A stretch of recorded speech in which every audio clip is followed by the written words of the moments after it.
everyone. This is Created in Barcelona, a show dedicated to discovering some of the city's young creative professionals who are defining the current trend in design, photography, craft, gastronomy, film, and music, not just locally, but also internationally.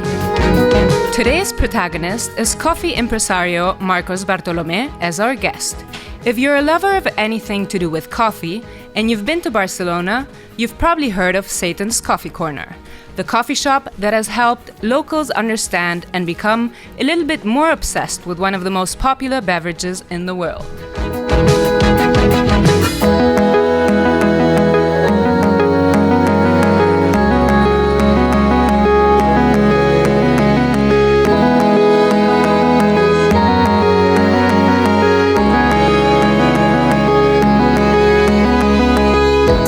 We had the privilege of following this busy young entrepreneur around one morning, getting an exclusive sneak peek into the new place he's about to open just 1 minute away from Magba Square in Raval. You can see it in this video available on Radio Primavera Sound's website.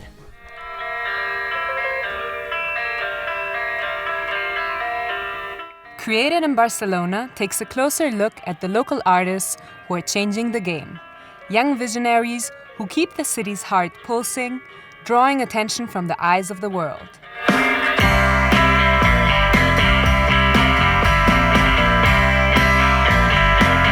On today's episode, we meet Marcos Bartolomé, a young entrepreneur who bet his future on an old ingredient.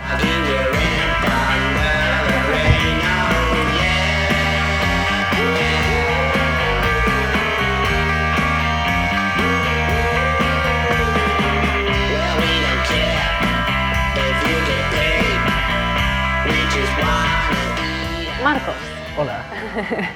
How did you become so passionate about coffee? I guess coming from like this family of coffee makers, coffee roasters, and my background sort of made it possible to kind of go back to myself and think, oh, maybe, we can make something good out of Barcelona scene of coffee. And we've been doing that for 6 years already, so I think we've done great.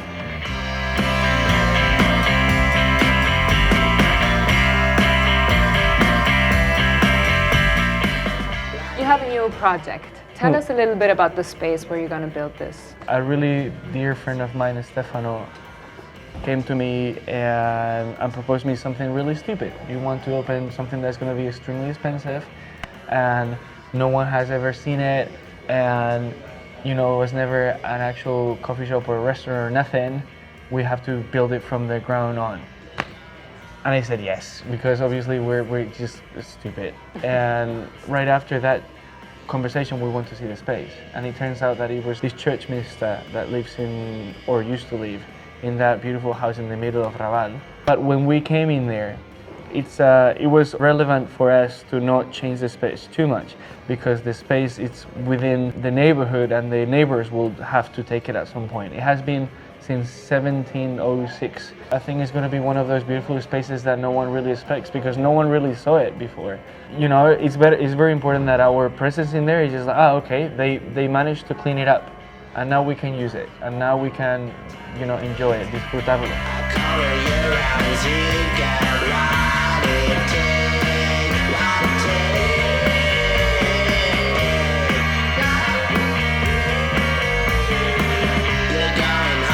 Why did you choose El Parque de la Ciutadela to show us? As a busy man that I turn myself to be, I try to find little spaces where I can just disconnect a tiny bit.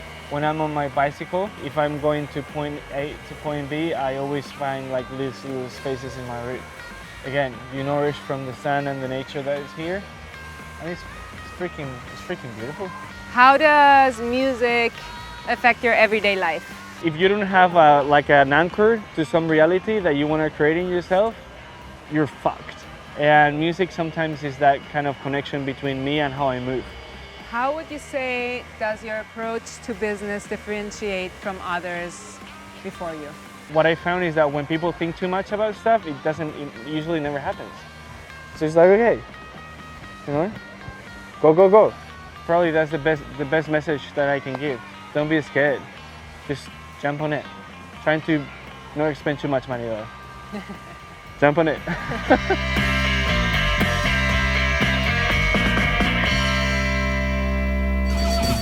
Welcome, Marcos. Thank you for joining us. I would like to start off with you telling us a little bit where you come from, what your background is, and your family. Hello. Hello. Thank you for having me here. Background-wise, Like, where did you grow up? What your influences were as a kid? so growing up in a little village in the mountains, there's not much to get attached to. I guess it's like it's La Rioja. I'm actually going there tomorrow. Heads up to everyone who's listening from there. Probably no one. It's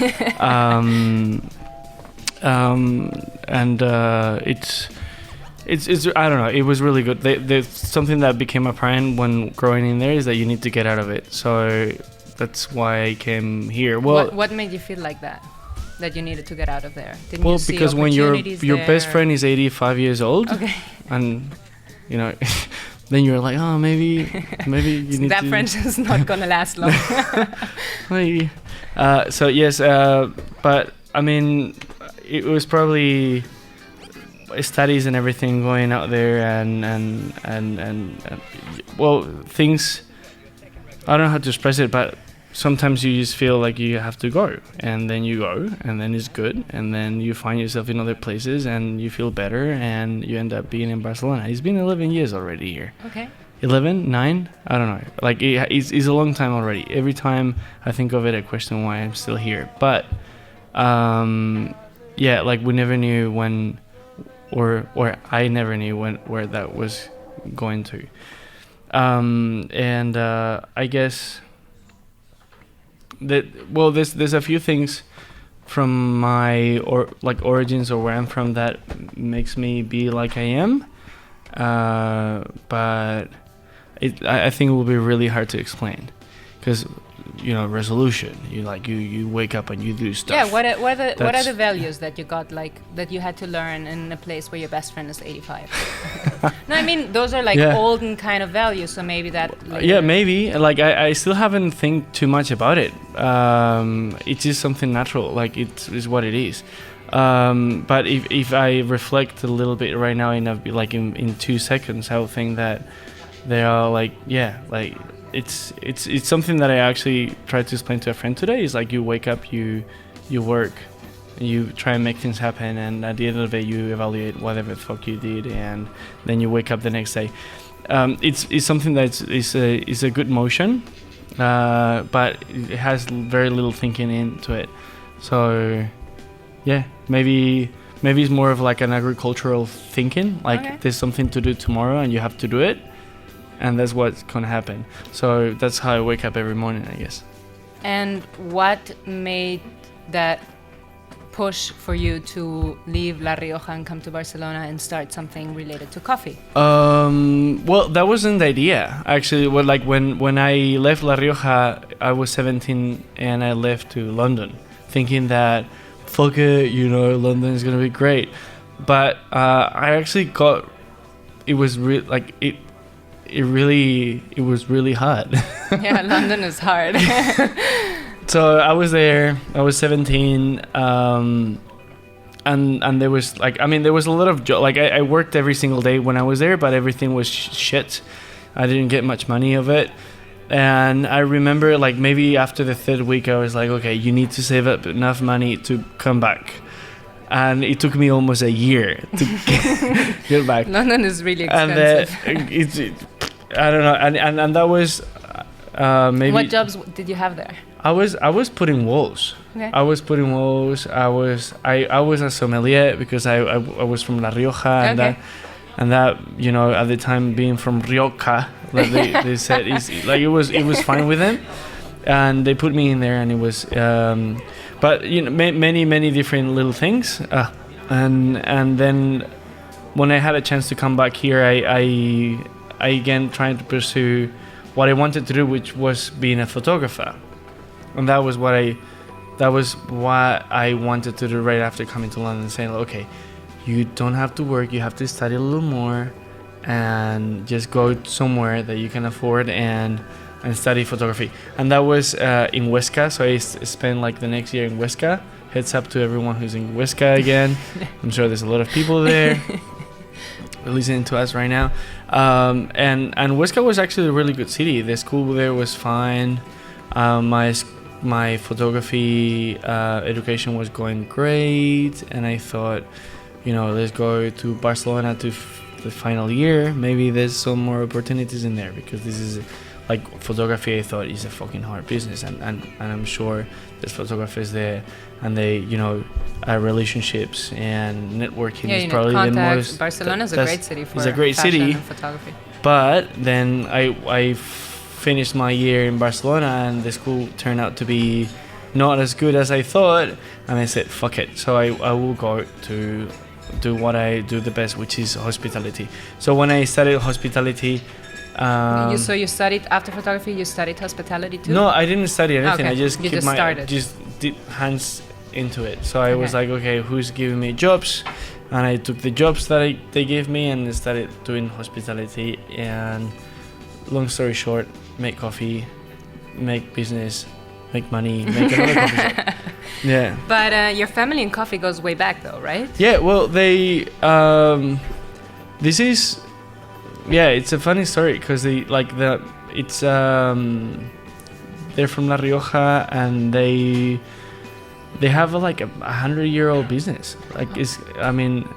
Funny story. So it's called Cafés El Pato. If you wanna go Google that. Google that. It's really good. They are the specialty coffee roasters in Logroño. Is my uncle Joaquin, who I'm really proud of, doing the coffee right now, and he's taking over the business of maybe fourth generation. I'll be the fifth generation. I'm not taking over. He's gonna take care of that, and probably his sons are taking care of that.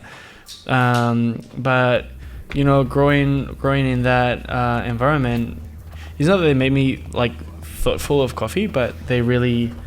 When I came to Barcelona, I thought, fuck, there's something that we can make better, and we can improve, and that was definitely coffee. So I don't know. There's some heritage in there.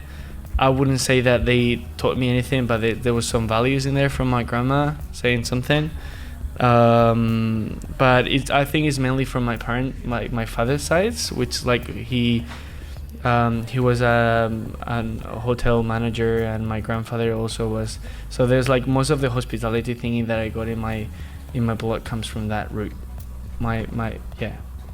Root. I'm not doing it root. So yeah, that's part of it, and I guess to be on this business, you really have to feel it. So for everyone who's out there trying to find a job and thinks hospitality is the easy exit, please don't. Just keep pursuing what you're doing, because it's not an easy job, and I don't want to receive your CV. You're an architect.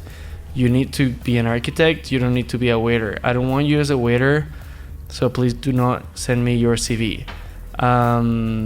Hospitality is a tough business, and for everyone who doesn't want to be involved in it and have a career in it, just please avoid it, because we're really the one thing that we're trying to do now with my team here, and actually my Hot Latin Hip Hop, he's my manager. He's the one who's behind my business. He's also gonna be playing, he's playing later today, yeah, with his band.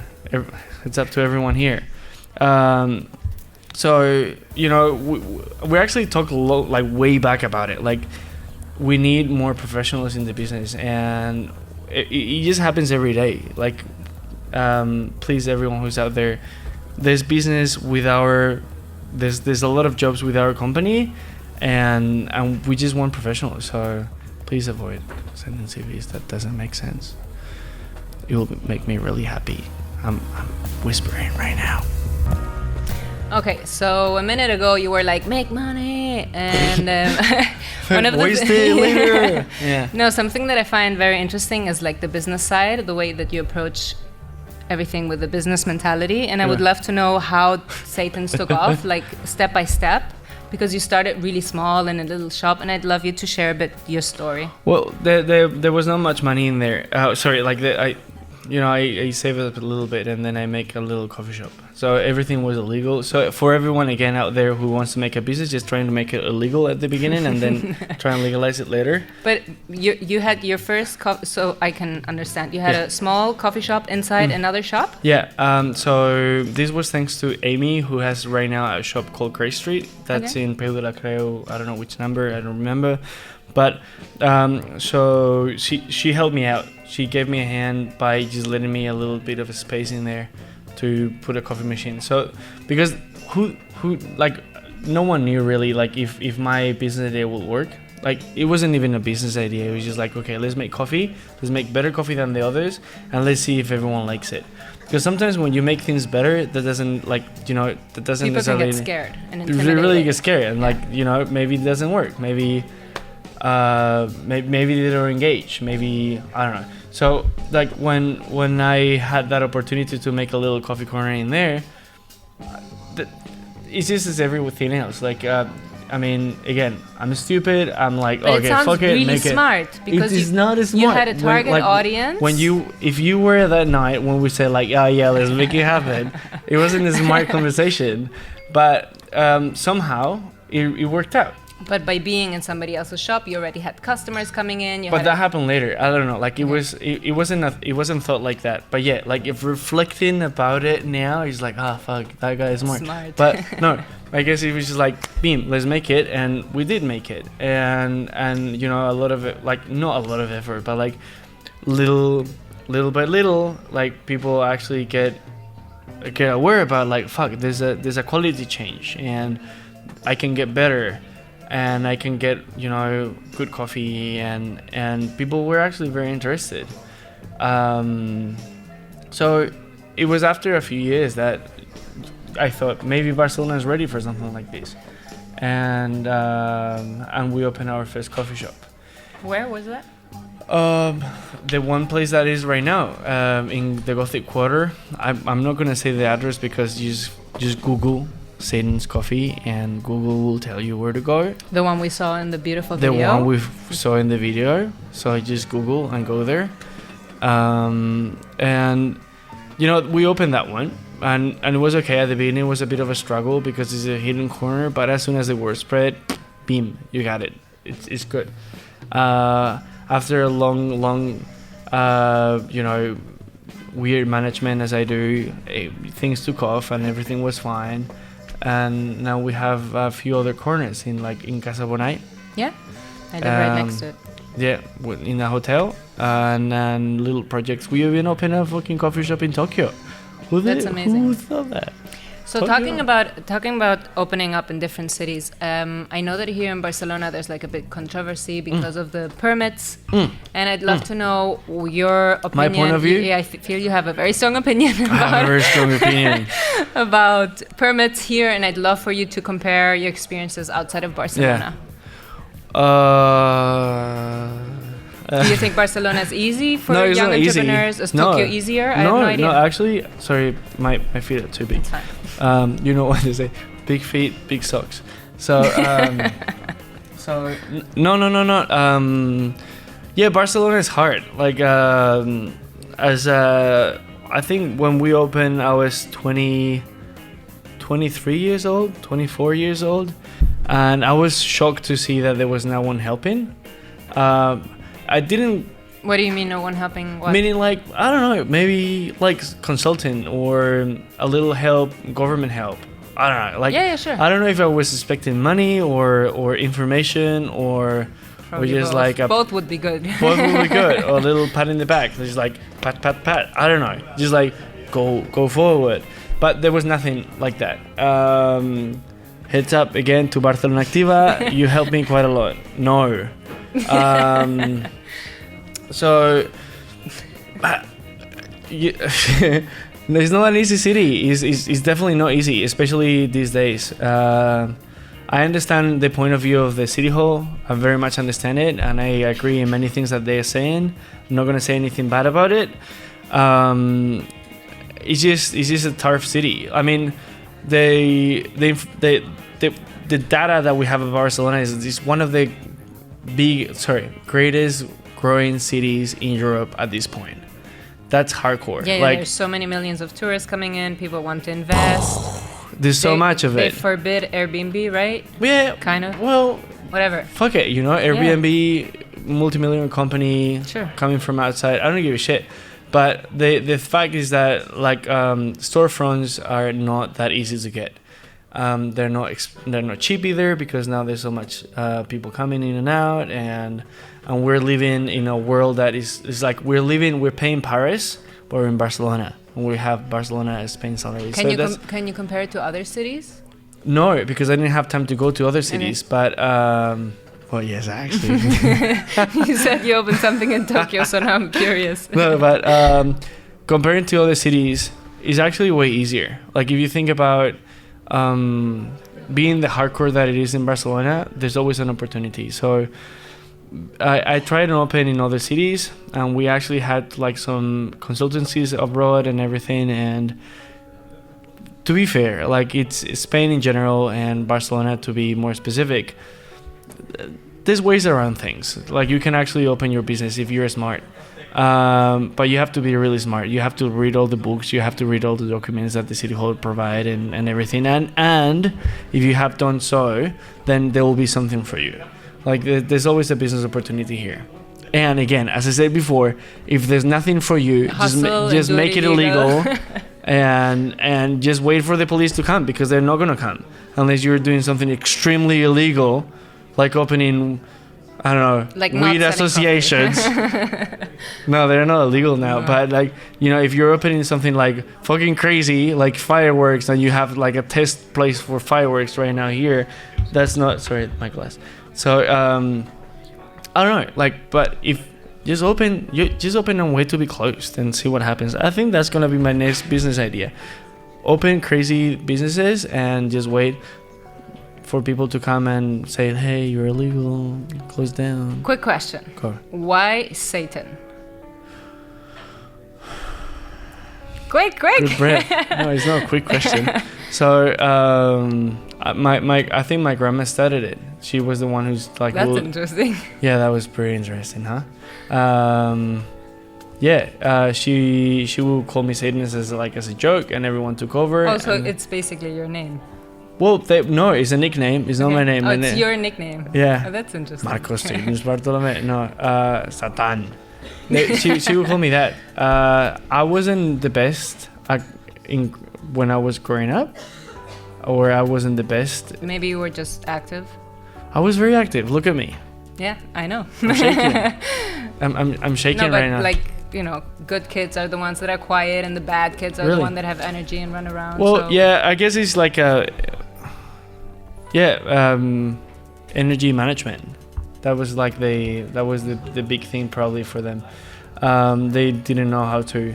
But you know, I remember so my my grandpa, he used to have a pig farm, and that's mother's grandpa. So he used to have a big farm, and long story short, he didn't have it, and then there was a big factory right in front of it, of the house that we used to have, like summertime and all that, and they will have they will make, you know, all these good products that I'm basically made of, which is chorizo and salchichon and all that good stuff that you know, that's part of me. And they have this huge big building, and I always be like very interested in it because we have a small house, and that was a fucking huge building right in front of us, and I'm like, what is that? And my grandma would be like, that's Satan. And I'm like, because everything was fucking Satan for her at the time, you know. She's like, she's not so Satan, and I was very interested in it. I think that was the beginning of it, because they were evil, and that chorizo turned me evil, and then beam, I'm Satan. I guess that's the long story short. And then coffee. So when I was doing research, I found a lot the word third wave coffee making when I was Googling you. Can you explain that to me? Because I'm familiar with third wave feminism, but I have zero idea about coffee. I want to hear about third wave feminism. No, let's talk about coffee, please. Why not? I think that's way more thrilling. Today it's your turn. All right, I'm going to put here because I think that's not going to be good for the cameras, but yeah. I'm doing well, you can follow my Instagram that I'm doing right now, like Directo. Third way coffee. Sorry, I have to be centered. So third wave coffee, they're very much the same. So third wave feminism. Well, explain it to me as if I didn't. From a coffee perspective. Yes, please. Fuck, it's such a long story that I don't even remember now. I guess, fuck, I used to know about this shit, but like I'm no longer. The thingy with this is that coffee has been always a product that we wanted and we needed because it's basically caffeinated, and you know, like we need to work. I'm probably gonna talk a little bullshit about coffee right now, so everyone who knows about coffee, just forgive me right now. But third wave coffee starts when I feel like after the second generation of coffee. Fuck.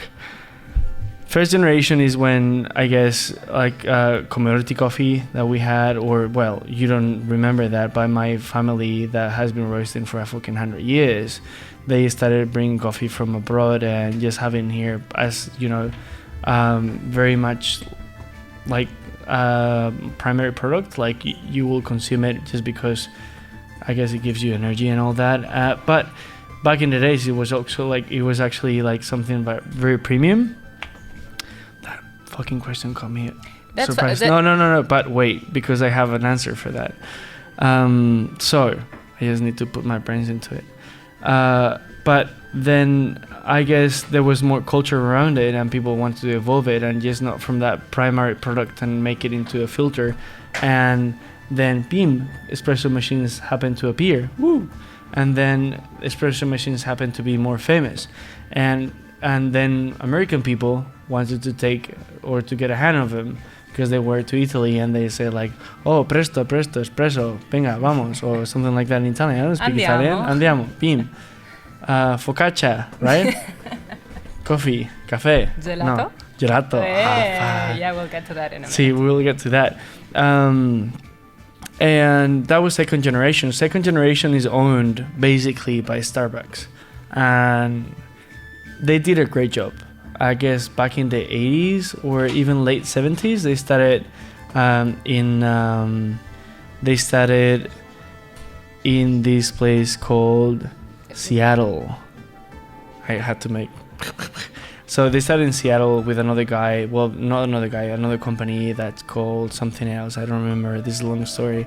And they wanted, like, they were the first to actually make espresso popular somehow. So they even mainstream, yeah. Well, or at least, you know, like when American people touch something, they fucked it up. They fuck it up. So when American people touch things and then they make it mainstream, so that's what they did. Like Starbucks grew really, really big, and they made espresso more popular. You can even see that in Seinfeld when Kramer says like, yeah, go with cafe latte, my fucking cafe latte. Well, and he bursts his mouth and then sues the company. So that was second generation. People going crazy about, you know, preparations with coffee, and American people especially. We can get coffee to go that's not filtered coffee, which might be first generation.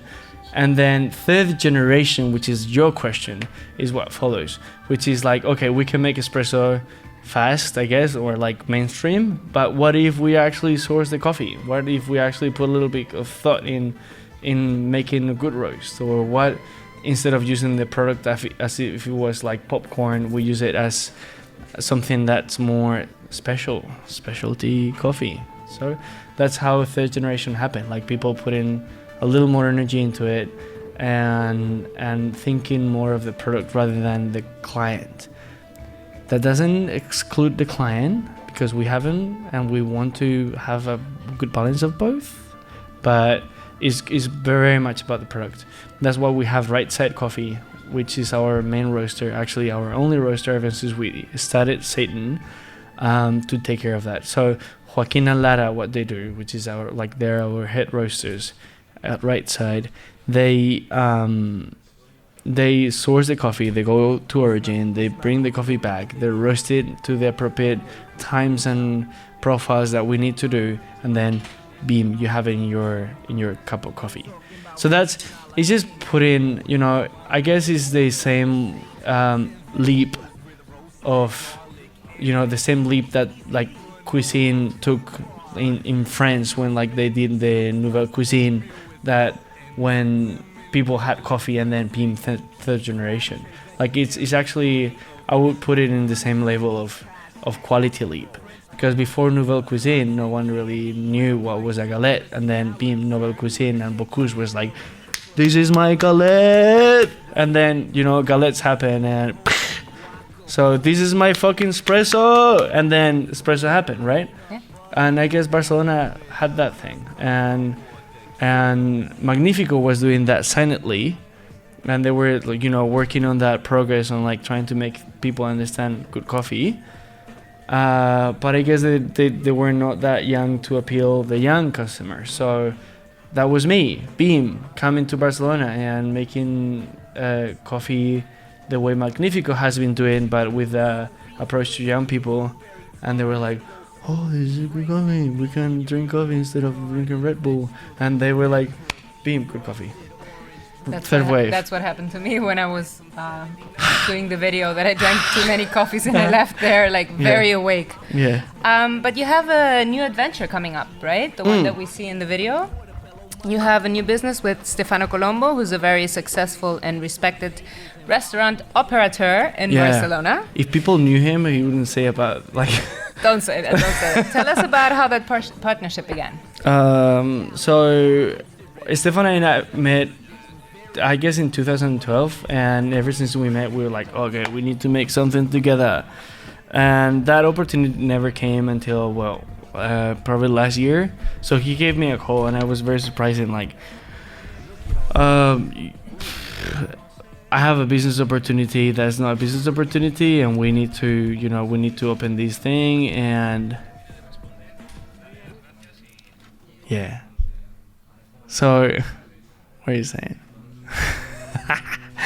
I'm getting distracted. So no, I don't know. Like it was a surprise. Like when we approached this business opportunity, Stefano and I,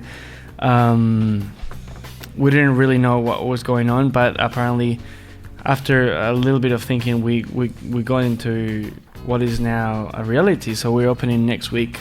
That's Thursday, 2nd of May, for after holidays. So everyone is like with the hangover, so they don't come bother us, because it's the first day and I'm really scared of first days.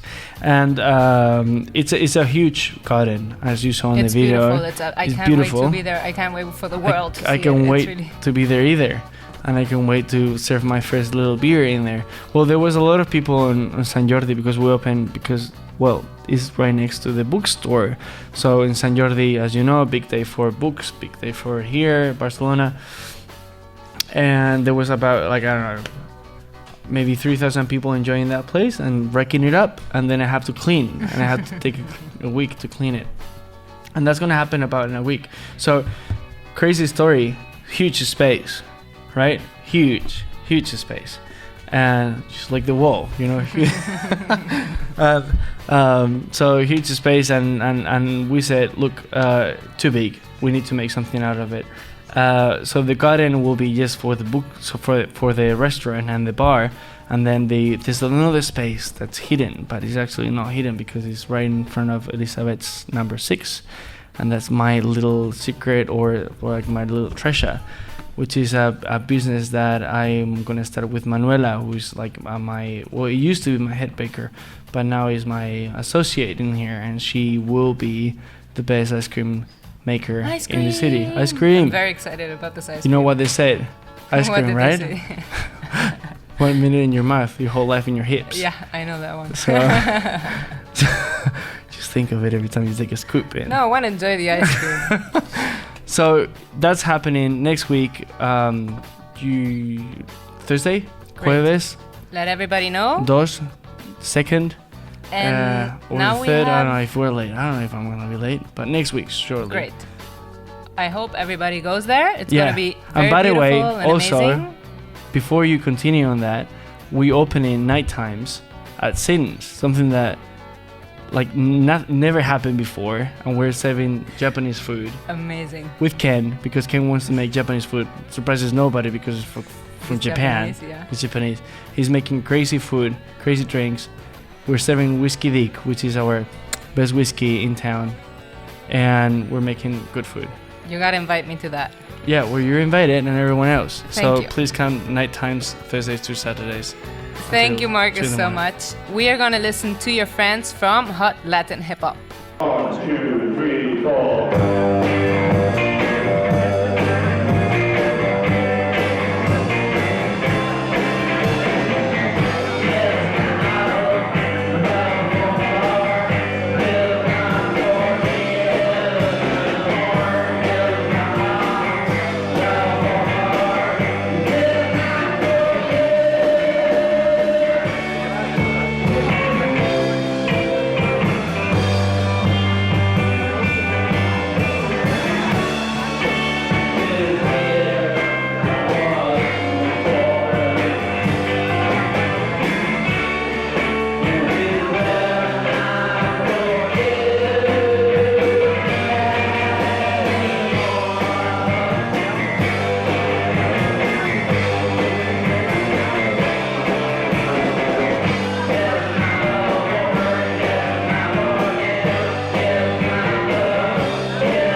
Muchas gracias.